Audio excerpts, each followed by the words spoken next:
شعبان کی 15ویں رات یعنی کہ شب برات حضرت جبریل علیہ السلام اللہ کا حکم لے کر 7 آسمانوں سے زمین پر اترے۔ رسول اللہ صلی اللہ علیہ وسلم کی خدمت میں حاضر ہو کر عرض کی، یا رسول اللہ، اللہ فرما رہا ہے اس رات میں شب برات میں اپنی امت کو عبادت کرنے کا حکم دیں۔ کیوں؟ اس لیے اس رات کی فضیلت یہ ہے کہ اس بابرکت رات میں ہر ایک حاجت پوری کی جاتی ہے۔ اس رات کو اللہ تعالیٰ ہر مشکل کام کو آسان کر دیتا ہے، اللہ تعالیٰ ہر ناممکن کو ممکن بنا دیتا ہے۔ یہ کہہ کر حضرت جبریل علیہ السلام واپس چلے گئے۔ دوسری بار پھر سے اس رات کی فضیلت کے بارے میں بتانے کے لیے حضرت جبریل علیہ السلام کو دوسری بار پھر سے زمین پر اترنا پڑا۔ رسول اللہ صلی اللہ علیہ وسلم کی خدمت میں حاضر ہو کر عرض کی، اے اللہ کے حبیب، اے اللہ کے حبیب، آپ کو اور آپ کی امت کو بشارت ہو۔ کس چیز کی بشارت؟ کہ اس رات میں اللہ تعالیٰ مشرک کے سوا ہر ایک شخص کو بخش دے گا، اللہ تعالیٰ مشرک کو نہیں بخشے گا۔ دیکھو، نماز نہ پڑھنے سے اللہ تعالیٰ غضب ناک ہوتا ہے، ضرور ہوتا ہے، لیکن اتنا نہیں ہوتا۔ شراب پینے سے اللہ تعالیٰ غضب ناک ہوتا ہے، ضرور ہوتا ہے، مگر اتنا نہیں ہوتا۔ جھوٹ بولنے سے اللہ تعالیٰ کو غصہ آتا ہے، اللہ تعالیٰ جھوٹ بولنے والے پر غضب ناک ہوتا ہے، مگر اتنا نہیں ہوتا۔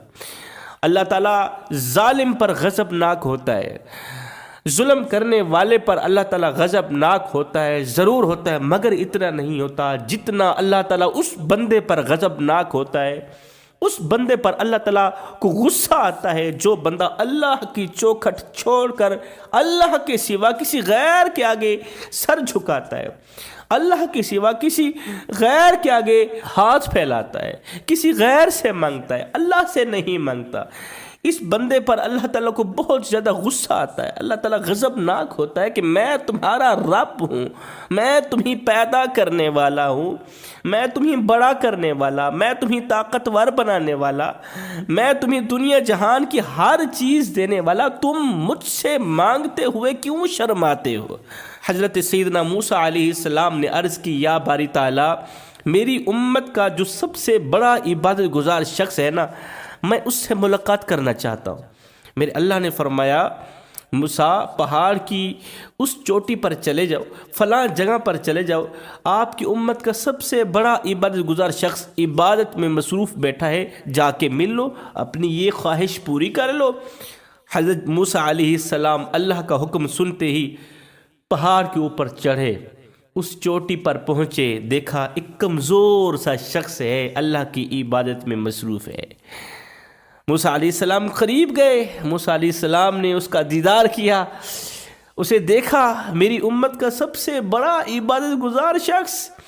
موسیٰ علیہ السلام نے پوچھ ہی لی، اللہ کے نبی نے پوچھ ہی لیا، اے عبادت گزار، اللہ کے نیک بندے، میری امت کے متقی پرہیزگار، زندگی میں کبھی کوئی خواہش کی ہو تو نے، کبھی کوئی تمنا کی ہو، کوئی ایسی خواہش جو ابھی تک پوری نہ ہوئی ہو؟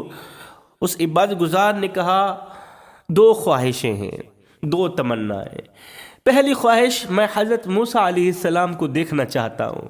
دوسری خواہش، انار کھانا چاہتا ہوں۔ انار کھانے کو دل کرتا ہے، مگر عبادت چھوڑ کے پہاڑ کے نیچے انار کی تلاشی کے لیے نکل نہیں سکتا، کیونکہ وقت ضائع ہو جائے گا۔ اللہ کے نبی نے فرمایا، تیری ایک خواہش پوری ہوئی، تیری ایک تمنا پوری ہوئی۔ تیرے اندر خواہش تھی کہ میں حضرت موسیٰ علیہ السلام کو ملوں، حضرت موسیٰ علیہ السلام چل کر تیری یہ تمنا پوری کرنے آئے، تیری خواہش پوری کرنے آئے۔ دوسری خواہش بھی پوری کر دیتا ہوں۔ حضرت موسیٰ علیہ السلام پہاڑی سے نیچے اترے، انار کی تلاشی کے لیے انار تلاش کر رہے ہیں۔ کافی زیادہ ڈھونڈنے کے بعد انار مل ہی گیا۔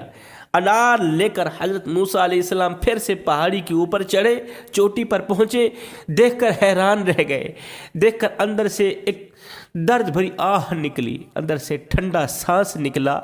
کیا دیکھتے ہیں کہ اس عبادت گزار کی لاش کو کتے بلے کھا رہے ہیں۔ عبادت گزار کی لاش کو کتے بلے کھا رہے ہیں۔ دونوں ہاتھ اٹھائے، عرض کیا باری تعالیٰ کوئی اپنے نیک بندوں کے ساتھ بھی ایسا کرتا ہے؟ میرے مالک تو رحیم ہے، تو کریم ہے، تو رب ہے، تو سب کچھ جاننے والا ہے، موسیٰ کو اتنا بتا دے آخر اس عبادت گزار نے کون سا ایسا گناہ کیا، کون سا ایسا گناہ کیا ہے جس گناہ کی وجہ سے تو اس قدر غضبناک ہوا کہ اسے عبرت کا نشانہ بنایا۔ میرے اللہ نے فرمایا موسیٰ ایک ہی اس نے گناہ کیا ہے تیرے جانے کے بعد، ایک ہی گناہ کیا، وہ یہ ہے کہ اس نے اپنی خواہشات تیرے سامنے کیوں پیش کی؟ بندہ میرا ہو مانگے تجھ سے، بندہ میرا انار تجھ سے مانگے، بندہ میرا اپنی خواہش کا اظہار تیرے سامنے کرے، میرے سامنے مانگتے ہوئے اسے شرم آتی تھی؟ میرے سامنے اس نے کیوں نہ مانگا؟ مجھ سے اس نے کیوں نہ مانگا؟ مجھ سے مانگتا۔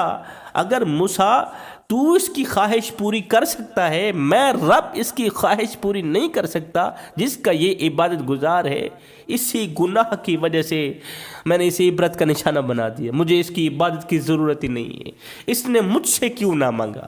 مطلب کہ اللہ سے نہ مانگنے والے پر اللہ تعالیٰ غضبناک ہوتا ہے۔ جبریل علیہ السلام نے عرض کی یا رسول اللہ آپ کو اور آپ کی امت کو بشارت ہو اس چیز کی کہ اللہ تعالیٰ مشرک کے سوا ہر ایک شخص کی بخشش فرما دے گا۔ اس کے بعد جبریل علیہ السلام نے عرض کی یا رسول اللہ اے اللہ کے حبیب آپ سر اٹھائیں آسمان کی طرف دیکھیں۔ میرے کریم نبی نے سر مبارک اٹھایا، آسمان کی طرف دیکھا، کیا دیکھتے ہیں؟ ایک ایسا منظر نظر آیا کہ جان میں جان آ گئی۔